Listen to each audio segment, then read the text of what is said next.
मैं सुधीर तोमर अजमेर अपने YouTube channel Sudhir Tomar Ajmer पर आप सभी का हार्दिक स्वागत और अभिनंदन करता हूं। साथियों, मैं अक्सर जो वीडियो बनाता हूं, जिनमें आपके सामने आता हूं, वो बेसिकली शिक्षा से जुड़ी समस्याएं और उनसे पार पाने के तरीकों पर चर्चा को लिए हुए होती है।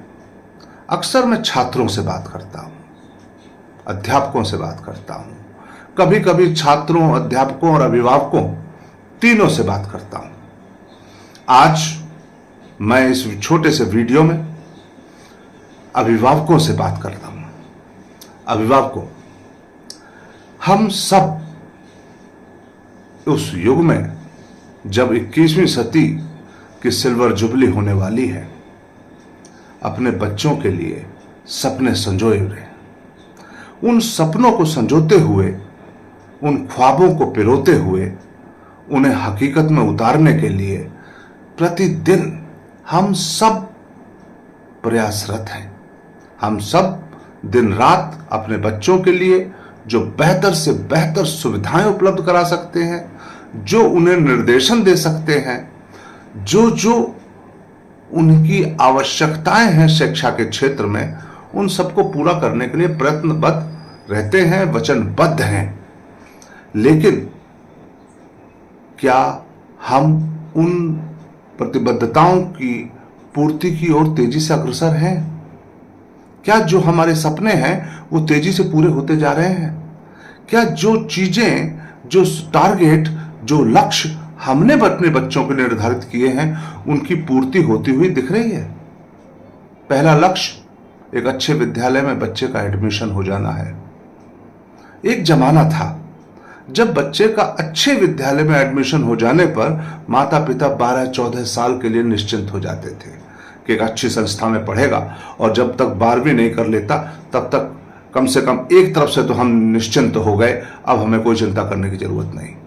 लेकिन अब एक वर्ष के लिए भी निश्चित नहीं हैं हम हर परीक्षा, हर टेस्ट, हर महीने और हर महीने के हर हफ्ते होने वाली विद्यालय में एक्टिविटी में अपने बच्चे को सबसे आगे देखना चाहते हैं।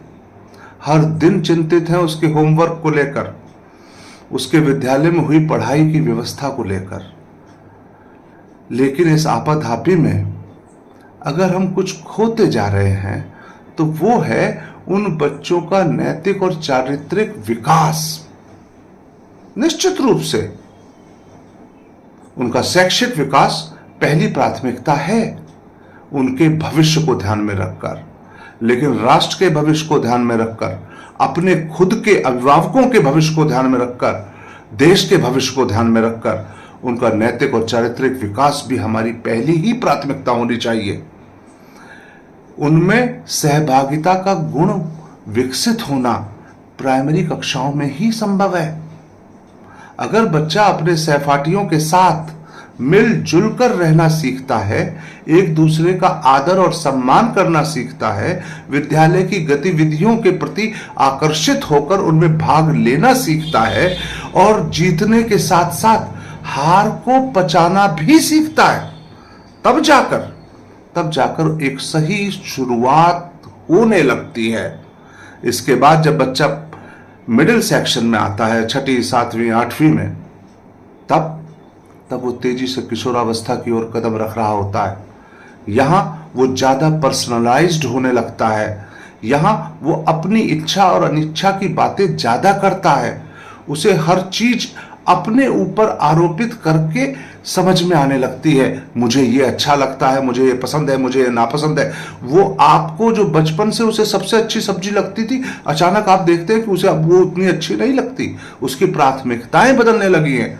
तो ऐसे समय में माता को, पिता को उसका अभिभावक होने के रूप में उसका मार्गदर्शक होना होता है। उनके साथ मिलकर अब हमें उनकी बातें ज्यादा सुननी होती हैं और तर्कशीलता के साथ प्रेम पूर्वक हम उन्हें जब समझाते हैं तो वो अब भी हमारी बात मानते हैं, सुनते हैं, सहज रूप में स्वीकार भी करते हैं। अब हम उनकी बातों को, उनके व्यक्तित्व को पहले से ज्यादा सम्मान देने लगते हैं। इसके बाद आती कक्षा 9 और 10।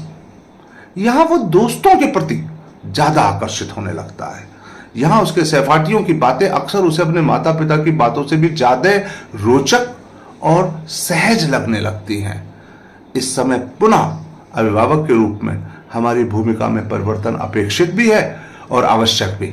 फिर हम उनके दोस्तों का सम्मान करते हैं, उनकी राय का सम्मान करते हैं, तुलनात्मक रूप से उन्हें अच्छे और बुरे का भाव समझाने का प्रयास करते हैं, अक्सर उनकी बातें सुनते हैं, उसके आधार पर अपने निर्णयों को लेने में हम उन्हें दिखते हैं और हम उन्हें बतलाते हैं क्या सही और क्या गलत, लेकिन हाँ, उनकी बातों को उचित सम्मान और महत्व देते हुए।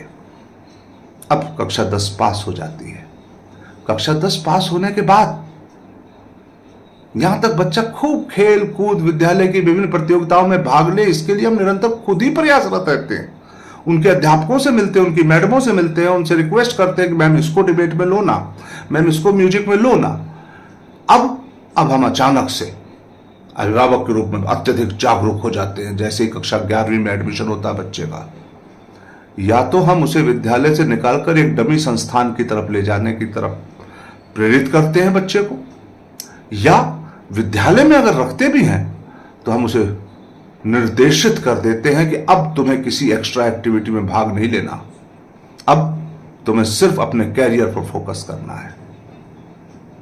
यकीनन कैरियर पर फोकस करना ही होगा। लेकिन आप ये जानते हैं ना, 10वीं तक बच्चा सिर्फ और सिर्फ आप उसके लिए गॉडफादर गॉड मदर की भूमिका में थे। जब आपने जो उसकी बात सुनी, लेकिन आखिरी में जो आपने कहा उसने माना था। अभी तक वो स्वयं निर्णय नहीं ले रहा था। हां, वो अपनी बात कहने लगा था। लेकिन जब वो 11वीं में आता है, जब आपका बच्चा 11वीं में आता है, तब वो निर्णय लेना चाहता है। वो मन ही मन डिसीजन लेने लगता है और आपको अक्सर सूचित करता है कि आज मैं थोड़ी देर से आऊंगी, मुझे उसके घर जाकर अपनी फ्रेंड के यहां थोड़ा होमवर्क करना है, थोड़ा ये का प्रोजेक्ट बनाना है। तब वो डिसीजन लेने लगता है। और ऐसे समय में जब वो डिसीजन मेकिंग एबिलिटीज उसके अंदर डेवलप होने लगती हैं, तब यदि हमने उसे डमी स्कूल में डाल दिया तो डिसीजन मेकिंग एबिलिटी डेवलप हो ही नहीं पाती और वो सिर्फ ममाज सन और डॉटर रह जाता है।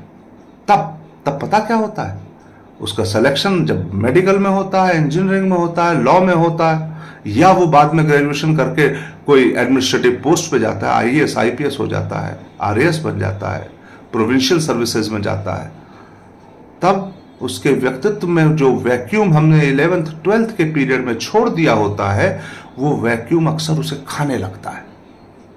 डिसीजन मेकिंग एबिलिटीज में वो पिछड़ने लगता है। और तब हम ढूंढते हैं कहाँ है वो हमारा बच्चा जो हर बात पे हमसे लिपट जाता था, जो कभी गलत मानता ही नहीं था, कभी पूछता ही नहीं था, और जो हम कहते थे बस उस पर कोई कभी प्रश्न नहीं लगाता था। लेकिन आज जरा सी इतनी सी सामान्य सी सिचुएशन में वो डिसीजन नहीं ले पा रहा। उसे 3 दिन छुट्टी है लेकिन घर आने को तैयार नहीं है, वो वहीं बिता देना चाहता है। उसके अंदर वो ललक हम महसूस नहीं करते जब हम उससे फोन पर बात करते हैं, जितनी ललक हम में है। हम बुजुर्ग हो गए हैं, लेकिन वो जवान बच्चा अचानक ऐसा लगता है जैसे बहुत थक गया हो और उसके अंदर अब सफर करने की ताकत नहीं रही, हम तक पहुंचने की शायद वो इच्छा शक्ति नहीं है। धीरे धीरे हम उसके व्यक्तित्व के विकास के उस सोपान पर तब गौर करने लगते हैं जब सारी दुनिया में बच्चों पर, जब हम खुद जब बच्चे थे 11वीं 12वीं में, जब हम डिसीजन लेने लगे थे पीयर ग्रुप मेंबर्स के बारे में, डेस्टिनेशन पॉइंट्स पर बारे में, जहां क्या हमें पढ़ना है, क्या हमें खेलना है, किसके साथ बात करनी है, किसके साथ लड़ लेना है, वापस दोस्ती कर लेनी है, इन सब डिसीजन से हमने उसे महरूम कर दिया होता है। और ये जो हम महरूम करते हैं, ये उसके व्यक्तित्व में जो बना हुआ वैक्यूम है, ये बहुत तरसाता है उन्हें। तो अपने बच्चों को मेरा आपसे अनुरोध है, डमी विद्यालयों की तरफ बिल्कुल ना ले जाएं, क्योंकि आप एक मशीनी डॉक्टर या इंजीनियर बनाने के लिए बच्चे की पढ़ाई नहीं करा रहे हैं। आप उसे एक बेहतर इंसान बनाना चाहते हैं, एक जिंदगी में सफल इंसान बनाना चाहते हैं, राष्ट्र के लिए उपयोगी इंसान बनाना चाहते हैं, हर माता पिता का सपना है कि उनका बेटा देश सेवा में सबसे आगे हो, अपने कैरियर में सबसे आगे हो, राष्ट्र के निर्माण में उसका सहयोग अप्रतिम हो, उल्लेखनीय हो। और इसके लिए व्यक्तित्व का संपूर्ण विकास आवश्यक है, अनिवार्य भी है। और इसको लेकर के अगर हम अभिभावक जागरूक हो जाते हैं तो यकीन मानिए, राष्ट्र को भ्रष्टाचारी अधिकारी नहीं,